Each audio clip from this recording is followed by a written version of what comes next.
राम जय जय राम, श्री राम जय जय राम। नारायण समारंभां शंकराचार्य मध्यमां अस्मदाचार्य पर्यन्तां वन्दे गुरु परंपरां। ओम श्री सीतारामचंद्राभ्यां नमः। ओम उमा महेश्वराभ्यां नमः। ओम श्री एकादशमी दक्षिणेश्वरदामतरकार्य नमः। सत्संग के क्रम में आज जो है भगवत कथा भगवत भज का महात्म के संबंध में चर्चा हो रही है, जिसमें व्यास जी कहते हैं इति संप्रश्न संहिष्टो विप्राणाम रोमहर्षणिः प्रतिपूज्य वचस्तेषां प्रवक्तुमुपचक्रमे। व्यास जी कहते हैं शौनकादि ब्रह्मवादि ऋषियों के ये प्रश्न सुनकर रोमहर्षण के पुत्र उग्रश्रवा को बड़ा ही आनंद हुआ। उन्होंने ऋषियों के इस मंगलमय प्रश्न का अभिनंदन करके कहना आरंभ किया। क्या कहा? सूत जी ने कहा यम प्रव्रजन्तमनुपेतमपेत कृत्यं द्वैपायनो विपविरह कातरया जुहाव पुत्रेति तन्मयतया तर्वो अभिनेदुष्टं सर्वभूतहृदयं मुनिमानतोऽस्मि। सूर्य ने कहा कि जिसमें सुखदेव जी का यज्ञोपवीत संस्कार भी नहीं हुआ था, सुतराम लौकिक वैदिक कर्मों के अनुष्ठान का अवसर भी नहीं आया था, तो उन्हें अकेले ही संन्यास लेने के उद्देश्य से जाते देखकर उनके पिता व्यास जी विरह से कातर होकर पुकारने लगे, बेटा बेटा। उस समय तन्मय होने के कारण श्री सुखदेव जी की ओर से वृक्षों ने उत्तर दिया, ऐसे सबके हृदय में विराजमान श्री सुखदेव मुनि जी को मैं नमस्कार करता हूँ। यह श्रीमद् भागवत अत्यंत गोपनीय रहस्यात्मक पुराण है। इस भगवत स्वरूप का अनुभव कराने वाला और समस्त देवों का सार है। यह भगवत स्वरूप का अनुभव कराने वाला और समस्त वेदों का सार है भागवत महापुराण।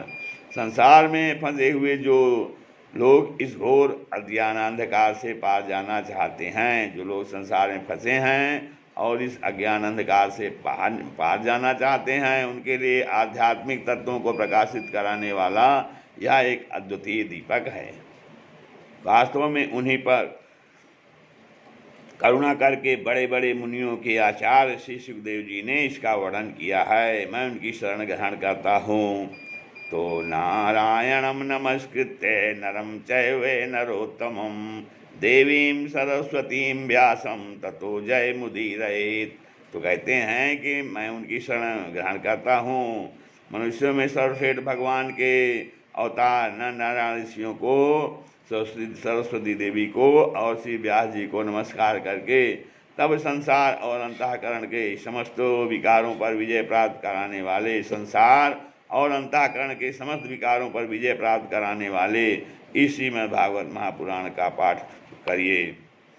तो हे ऋषियों, सूत जी कहते हैं ऋषियों, आपने संपूर्ण विश्व के कल्याण के लिए यह बहुत सुंदर प्रश्न किया है, क्योंकि यह प्रश्न श्री कृष्ण के संबंध में है और इसे भली भांति आत्मशुद्धि हो जाती है। सवै पुंसां परो धर्मो यतो भक्ति मधोक्षदे, सवै पुंसां परो धर्मो यतो भक्ति रघोक्षदे यथोक्षदे अहेतुक्य प्रतिहता यथात्मा तसं प्रसीदति, अहेतुक्य प्रतिहता ययात्मा संप्रति प्रसीदति। मनुष्यों के लिए सर्वश्रेष्ठ धर्म कौन सा है? कि सर्वश्रेष्ठ धर्म वो है कि जिससे श्री भगवान श्री कृष्ण में भक्ति हो। तो मनुष्यों के लिए सबसे श्रेष्ठ धर्म क्या है? सवै पुंसां परो धर्मो यतो भक्ति रथोच्छदे अहेतुक्य प्रतिहता यात्मा संप्रतिदति। और भक्ति भी कैसी हो? जिसमें किसी प्रकार की कामना ना हो, अहेतुक के प्रति, बिना किसी कामना के, जिसमें किसी प्रकार की कामना न हो, ऐसी भक्ति हो। और वो भक्ति नित्य निरंतर बनी रहे, वो भक्ति नित्य निरंतर बनी रहे। ऐसी भक्ति से, अति भक्ति से हृदय आनंद स्वरूप परमात्मा की उपलब्धि करके कृतकृत्य हो जाता है। तो ऐसी भक्ति जब होगी तो हृदय जो है आनंद स्वरूप परमात्मा से भर जाएगा, परमात्मा के वहाँ विराजमान हो जाएंगे। तो कहते हैं कि भगवान श्री कृष्ण में भक्ति होते ही अनन्य प्रेम सूत में उस मुने चित्त जोड़ते ही निष्काम ज्ञान और वैराग का आविर्भाव हो जाता है। वासुदेवे भगवती भक्ति योगा प्रयोजिता जनयत्यासु वैराग्यम ज्ञानम च यद हेतुकम। तो जैसे ही भगवान श्री कृष्ण में भक्ति हो जाएगी तो अनंत प्रेम से उनमें चित्त जोड़ते ही निष्काम ज्ञान और अनंत प्रेम से निष्काम ज्ञान और वैराग्य आविर्भाव हो जाता है। धर्म का ठीक ठीक अनुष्ठान करने पर भी यदि मनुष्य के हृदय में भगवान की लीला कथाओं के प्रति अनुराग का उदय न हो तो वह निरासम ही सम है। धर्मा सुनिश्चिता पुंसाम विश्वक्सेने कथा सुया नोत्पादयेत् यदि रतिम सम एव ही केवलम, सम एव ही केवलम। तो धर्म का फल है मोक्ष, जिसकी उसकी सार्थकता अर्थ प्राप्ति नहीं है। धर्म का फल मोक्ष है, और जिसकी सार्थकता जिसकी सार्थकता अर्थ प्राप्ति नहीं है। अर्थ केवल धर्म के लिए, अर्थ धर्म के लिए, धर्म अर्थ के लिए नहीं। धर्म जो है वो मोक्ष प्राप्ति के लिए है। तो लेकिन अर्थ से धर्म, अर्थ धर्म, फिर काम और मोक्ष। तो भोग विलास उसका फल नहीं है माना गया है। भोग विलास का फल इंद्रियों को तृप्त करना नहीं है, उसका प्रयोजन है केवल जीवन निर्वाह। भोग विलास का फल इंद्रियों को तृप्त करना नहीं है, उसका प्रयोजन है केवल जीवन निर्वाह। जीवन का फल भी तत्व जिज्ञासा है, जीवन का फल भी तत्व जिज्ञासा है। बहुत कर्म करके स्वर्ग आदि प्राप्त करना उसका फल नहीं है। वदन्ति तत्त्वविदस्तत्त्वं यज्ज्ञानमद्वयं ब्रह्मेति परमात्मेति भगवानिति शब्दयते। तत्ववेत्ता लोग ज्ञाता और ज्ञेय के भेद से रहित अखंड अद्वितीय सच्चिदानंद स्वरूप ज्ञान को ही तत्व कहते हैं। तत्ववेत्ता लोग ज्ञाता और ज्ञेय के भेद से रहित अखंड अद्वितीय सच्चिदानंद स्वरूप ज्ञान को ही तत्व कहते हैं।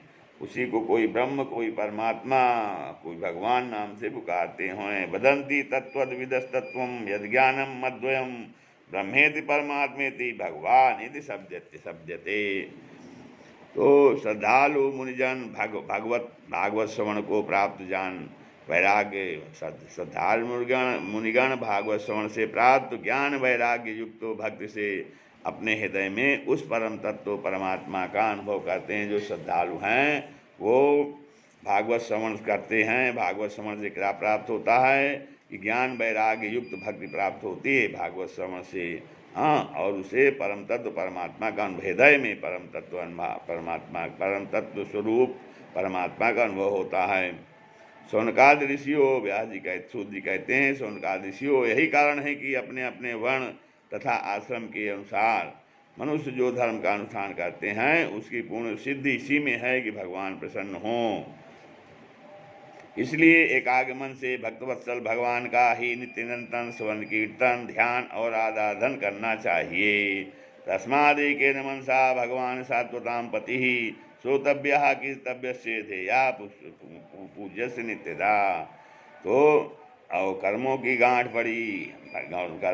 गांठ पड़ी है। विचारवान पुरुष भगवान के चिंतन की तलवार से उस गांठ को काट डालते हैं।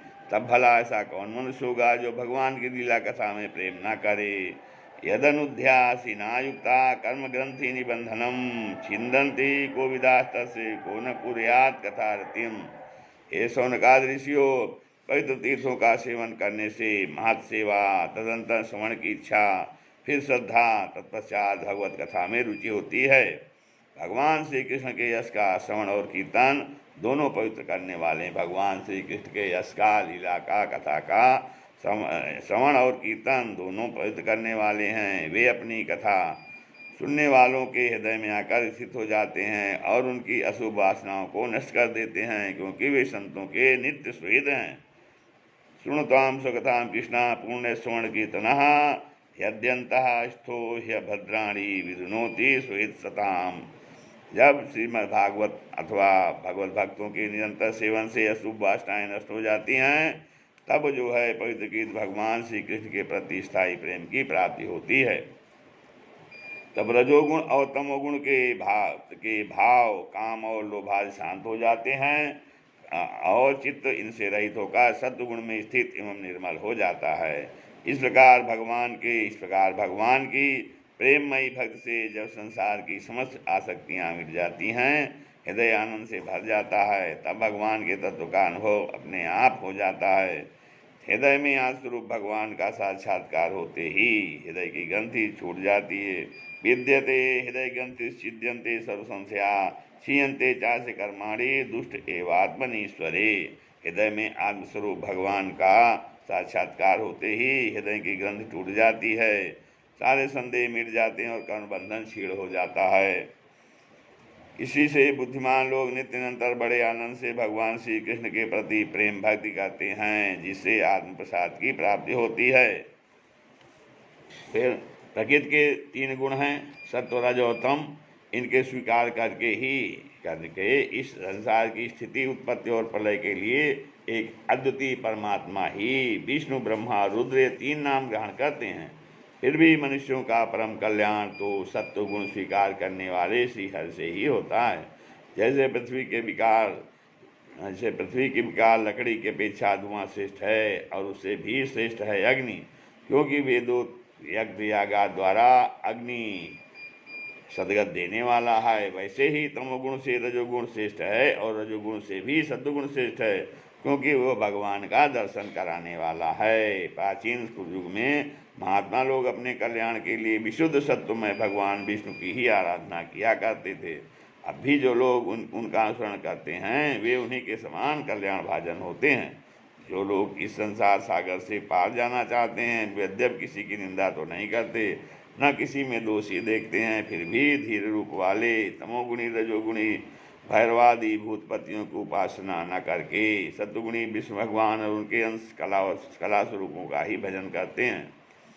रजस्तम प्रकृत्या समशीला भजंती वै पितृभूत प्रविजसाधीन श्रियशैर्वे प्रजेप सभा। परंतु जिनका स्वभाव रजोगुणी अथवा तमोगुणी है वे धन ऐश्वर्य और संतान की कामना से भूत पितर और प्रजापतियों की उपासना करते हैं, क्योंकि इन लोगों का स्वभाव उन भूतादि से मिलता जुलता होता है। तो वेदों का तात्पर्य श्री कृष्ण में ही है, यज्ञों के उद्देश्य श्री कृष्ण ही हैं, योग श्री कृष्ण के लिए ही किए जाते हैं और समस्त कर्मों की वह समाधि भी श्री कृष्ण में ही है। वासुदेव परा वेदा वासुदेव परा मखा वासुदेव परा योगा वासुदेव परा क्रिया वासुदेव परम ज्ञानम वासुदेव परम तपा वासुदेव परो धर्मो वासुदेव परागति ही। तो ज्ञान से ब्रह्म स्वरूप श्री कृष्ण की ही प्राप्ति होती है। तपस्या श्री कृष्ण की प्रसन्नता के लिए ही की जाती है। श्री कृष्ण के लिए ही धर्मों का अनुष्ठान होता है और सब गतियाँ श्री कृष्ण में ही समा जाती हैं। यद्यप भगवान श्री कृष्ण प्रकृति और उसके गुणों से अतीत हैं, फिर भी अपनी गुणमयी माया से जो प्रपंच की दृष्टि से है और तत्व की दृष्टि से नहीं, उन्होंने ही सर के आदि में इस संसार की रचना की थी। फिर कहते हैं ये सत्व रज और तम तीनों गुण उसी माया के विलास हैं। इनके भीतर रहकर भगवान इनसे जो है युक्त सरीखे मालूम पड़ते हैं। वास्तव में तो वे परिपूर्ण विज्ञानानंद घन हैं। अग्नि तो वस्तुतः एक ही है, परंतु जब वह अनेक प्रकार की लकड़ियों में प्रकट होती है तब अनेक सी जान पड़ती है। वैसे ही सबके आत्मरूप भगवान तो एक ही हैं, परंतु प्राणियों की अनेकता से अनेक जैसे जान पड़ते हैं। यया हवितो भई निर्दारु स्वेक स्वनु युनिषि नान्यव भाति विश्वात्मा भूतेषु च तथा पुमान। तो भगवान ही सूक्ष्म भूत तन्मात्रा इंद्रिय तथा अंतःकरणादि गुणों के विकार रूप भावों के द्वारा नाना प्रकार की गोलियों का निर्माण करते हैं और उनमें भिन्न भिन्न जीवों के रूप में प्रवेश करके उन सूर्यों के अनुरूप नियमों का उपभोग करते कराते हैं। वे ही संपूर्ण लोकों की रचना करते हैं और देवता पशु पक्षी समूह आदि योनियों में लीला अवतार ग्रहण करके सद्गुण के द्वारा जीवों का पालन पोषण करते हैं। श्री राम जय जय।